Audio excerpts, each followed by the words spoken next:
Nagkainitan sina Senator Jinggoy Estrada at Commission on Audit Chairperson Grace Pulido Tan sa pagdinig ng Senado sa 2014 budget ng COA kahapon. Tanong ni Estrada kay Pulido Tan, bakit sa pondo ng kontrobersyal na Disbursement Acceleration Program o DAP nanggaling ang perang ipinambili ng service vehicles ng ahensya. Inungkat din ni Estrada ang Special Audit Report ng COA na nagsangkot sa kanya sa bogus na mga NGO. May report si Pia Arcangel. Isang matamis na pagbati ang ipinambungad ni Senator Jinggoy Estrada kay COA Chair Grace Pulido Tan sa pag-umpisa kagabi ng kanyang interpelasyon sa plenaryo kaugnay ng 2014 COA budget. I heard that it is your birthday today or tomorrow? Yes, Your Honor. Today or tomorrow? Today, Your Honor. Today. Malapit na po matapos.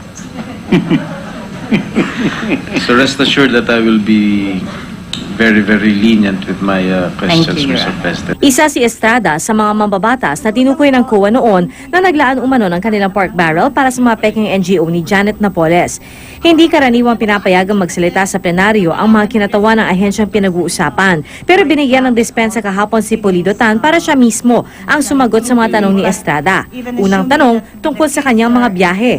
Yung bang kalahati ba ng 78 million ay nagugol lang o nagastos dahil sa travels ninyo? Or, Not mine. Or yung bulk? Pagkatapos nito, pinunan ni Estrada ang pagbigay ng mahigit 140 million pesos sa COA mula sa kontrobersyal na Disbursement Acceleration Program ng administrasyon. Sinabi raw dati ng Department of Budget and Management na ang DAP ay para lamang sa mga fast-track programs ng Pangulo. Pero ang ipinagtataka ni Estrada, bakit ngayon ginamit ang DAP para sa pagbili ng mga computer, pagkuha ng mga litigation consultant at pagbili ng 2 service vehicle para sa mga commissioner ng COA. Didn't you even bother to ask DBM ano po ito yung DAP dahil wala naman sa GAA ito? Kayo naman ho yung nag-audit. As to the legality of the DAP, as to the releases by the DBM, that is already before the Supreme Court. Isa pala sa quick-moving projects na sinasabi ni Secretary Abad ay pambili puro ng kotse.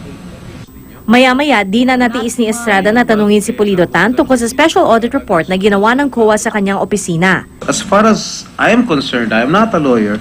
It is not my responsibility to ascertain or to determine whether an NGO is legitimate or illegitimate.